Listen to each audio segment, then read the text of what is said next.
Friends, students, today we will learn Science Class 3rd, lesson number 5.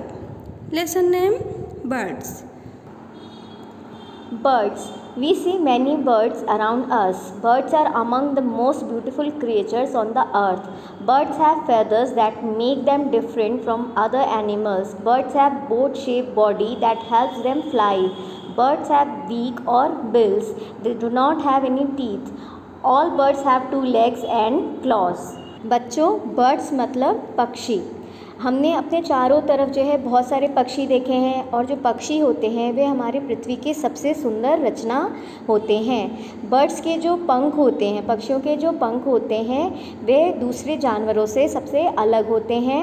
पक्षियों की जो body होती है, जो उनके शरीर का शेप होता है, वह नाव के आकार का होता है, जिसके कारण उन्हें उड़ने में मदद मिलती है।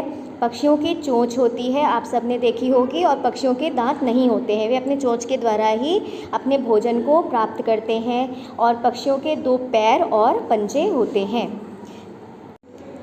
बर्ड्स। बच्चों, अब हम बर्ड्स की बॉडी के बारे में पढ़ेंगे और उसके बॉडी पार्ट्स के बारे में पढ़ेंगे। यहाँ आप पिक्चर में देखिए, सबसे पहले आप देखिए बर्ड की हेड है, हेड यानी उसका सर, उसके बाद बीक यानी चोंच, फिर विंग्स पर जिसकी मदद से वे उड़ती हैं, और पीछे जो है ये इसकी टेल है, टेल यानी पूंछ, और जो है इसके 2 लेग्स हैं, लेग्स मतलब पैर। Students, now we learn about how birds fly. बच्चों, हम पढ़ेंगे कि ये जो पक्षी हैं वे उड़ते कैसे हैं। Birds can fly because of their light body. The body of a bird is light because of its hollow bones. Bird's tail help it to change direction while flying. Birds fly with the help of wings. Some birds like sparrow, crow, swallow, pigeon, etc. fly at low height, but some birds like eagle and kite fly at great height. Some birds like cock, hen, peacock, etc. fly only short distance, but some birds fly long distance like pigeons. तो students, जो पक्षी होते हैं वे अपने हल्के वज़न के कारण हवा में उड़ पाते हैं, क्योंकि पक्षियों के जो शरीर का वज़न है वो बहुत हल्का होता है और उनकी हड्डियां अंदर से खोखली होती हैं। इस वजह से वे हवा में बहुत आराम से उड़ सकते हैं। पक्षियों की जो पूँछ होती है वे हवा को काटती है, जिससे कि हवा का जो दिशा है वे उसको बदलकर किसी भी दिशा में आराम से उड़ सकते हैं। बर्ड्स को उड़ने में मदद करते हैं उनके पर। कुछ बर्ड्स जैसे कि स्पैरो है, कौवा है, कबूतर है, ये कम हाइट पर उड़ते हैं, और कुछ बर्ड्स जैसे कि चील, बाज जो हैं ये बहुत ऊंचाई पर उड़ते हैं। कुछ बर्ड्स जैसे मुर्गा और मोर, ये बच्चों बहुत कम दूरी की हवा में उड़ते हैं, और जैसे कबूतर है वे बहुत लंबी दूरी तक हवा में उड़ सकता है। Students, now we learn about flightless birds. Some birds do not fly. They are called flightless birds like penguin, ostrich and kiwi.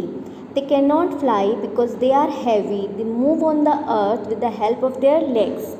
Students, कुछ पक्षी होते हैं जो कि उड़ नहीं सकते हैं, इस कारण से उन्हें फ्लाइटलेस बर्ड्स कहते हैं। जैसे कि आप यहाँ पर पिक्चर में देखिए, पेंगुइन, ऑस्ट्रिच और कीवी, ये बर्ड्स हैं जो कि हवा में उड़ नहीं सकते हैं। ये धरती पर अपने पैरों की मदद से चलते हैं। ये हवा में क्यों नहीं उड़ सकते हैं? ये इसलिए नहीं उड़ सकते क्योंकि इनके जो शरीर का वज़न होता है वे बहुत ज़्यादा होता है, जिसके कारण ये ऊपर हवा में उड़ नहीं सकते हैं। स्टूडेंट्स, इन बर्ड्स में जो ऑस्ट्रिच बर्ड है वे सबसे तेज़ दौड़ने वाले बर्ड्स में है। Now we learn about aquatic birds. Ducks and swans are aquatic birds. They swim in water. They have webbed feet. Their feet help them to swim. बच्चों, एक्वाटिक बर्ड्स क्या होती हैं? एक्वाटिक बर्ड्स होती हैं जो कि पानी में तैरते हैं। आपने देखा होगा डक को, बतख को और स्वान को, तो इन्हें एक्वाटिक बर्ड्स कहा जाता है। इनके जो पैर होते हैं वे फैले हुए होते हैं, जिससे कि उन्हें पानी में तैरने में मदद मिलती है। बीक्स। बीक्स का मतलब चोंच। Different birds eat different types of food. They eat food with their beaks. They do not have teeth. Different kinds of birds have different kinds of beaks. The beaks of the birds are suitable for their eating habits. So students, अलग अलग तरीके की पक्षी होते हैं, तो उनके खाने की जो आदत होती है और उनका जो भोजन होता है वह भी अलग अलग होता है। आप सभी को पता है कि पक्षी अपने चोंच की मदद से भोजन को खाते हैं, क्योंकि पक्षियों के दांत नहीं होते हैं। तो जिस तरह से विभिन्न प्रकार के पक्षी होते हैं, उसी तरीके से विभिन्न प्रकार के पक्षियों की विभिन्न प्रकार की चोंच भी होती है। और जो पक्षियों की खाने की आदत है, भोजन की आदत है, वे उनकी चोंच की बनावट पर निर्भर करता है। Sparrow and hens eat seeds and grains, so they have short and straight beak for eating hard seeds and grains. Eagle, kites, vultures and hawks are flesh-eating birds. They have strong, sharp and hooked beaks for tearing flesh. Students, sparrow और जो hen है, मुर्गी है, वो क्या खाते हैं? वो दाने खाते हैं, ग्रेन्स खाते हैं, इसलिए उनकी जो चोंच की बनावट होती है वे छोटी और एकदम स्ट्रेट यानी एकदम सीधी होती है, जिससे कि वे आसानी से बीज को और ग्रेन्स को खा सकते हैं।